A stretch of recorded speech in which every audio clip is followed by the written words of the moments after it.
the Greens have a list of demands and they amount to a $500 billion hit on big business, and it's only getting started. If Labor was to form a minority government at the next election and capitulate to such demands. Joining me now is the Shadow Finance Minister, Jane Hume. Jane, with this list of demands, I feel like the Greens would only be getting started, and then you have on the other side the Teals saying no new gas. So the next election is looking pretty terrifying. Laura, I think the cat has been well and truly belled on this one. You can already see a Labor government beginning to panic. And they're panicking, you can tell that they're panicking because they're attacking Peter Dutton, playing the man and not the ball. They're starting scare campaigns and essentially they've taken their eye off the ball of what's really important, which is bringing down the cost of living, the number one issue for all Australians right now. If the Greens were put behind the Treasury benches, you could only imagine what would occur. And they'll be ably assisted by the Teals. The most important thing we can do at the next election is make sure that we don't fall into a minority government and instead elect a party that actually has a sensible, fiscally responsible economic plan to tackle inflation, to bring down taxes, to raise the standard of living and bring down the cost of living. So, Jane, you're saying if the coalition can't win outright, you want Labor to win outright. That's the next best outcome in your view. I think that Australia do not need, cannot afford to have a minority government. But quite frankly, Labor haven't exactly been the exemplar of good economic management. We've seen them spend an additional $315 billion. We know that public spending continues to push up inflation.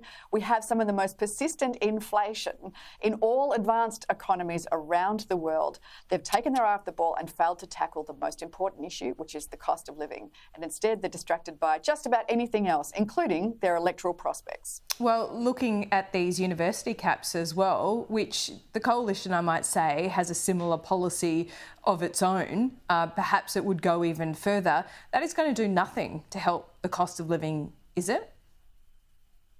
Well, that's not true. In fact, we know that this incredibly high migration, the fact that the immigration program in Australia has managed to get away from Labor and got out of international control, students is one of the reasons why building costs are so high. Well, there's 500,000 international students that are moving into the private rental market. You can't say that with 500,000 new entrants into the private rental market that's not pushing up rents even further.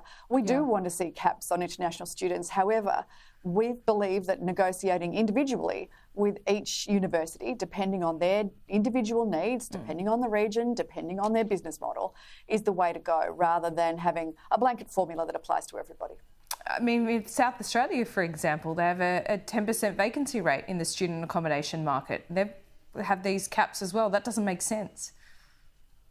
Which is why it's so important to speak to the individual universities and work out what it is that's most appropriate for them. But student caps are a way to go about this, and they are pushing up private rents. There is no doubt about it. We want to make sure that we can bring down rents, the evidence but in a of that, sustainable Jane, way. To be fair, because in Sydney and Melbourne, the renting crisis is starting to moderate, and there hasn't been a dramatic reduction in international students in that time. Well, you don't need to look very far, Laura. Even I myself was standing in a queue for a rental property with my university-aged son not that long ago at 9 a.m. on a Saturday morning in the rain. There would have been 40 to 50 groups of people, not people, groups of people in line to look at one pretty ordinary looking rental property. But were they there is a rental students? crisis in Australia. There is no doubt about it now. Some of them absolutely were international students. There is no doubt about it that we're in a rental crisis right now.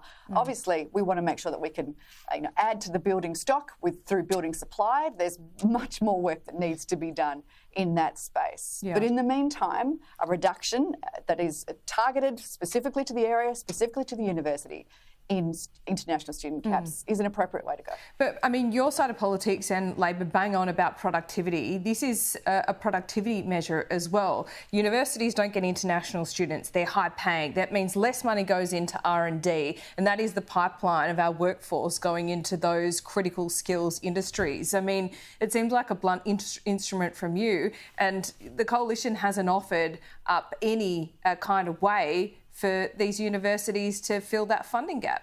Any ideas? Well, there are many universities that are actually making quite significant profits, and let's face it, these are tax-free institutions. Some of these are making profits well into the millions. And these are the universities that aren't necessarily providing appropriate accommodation to those students. We want to make sure that we find the balance, we get the balance right.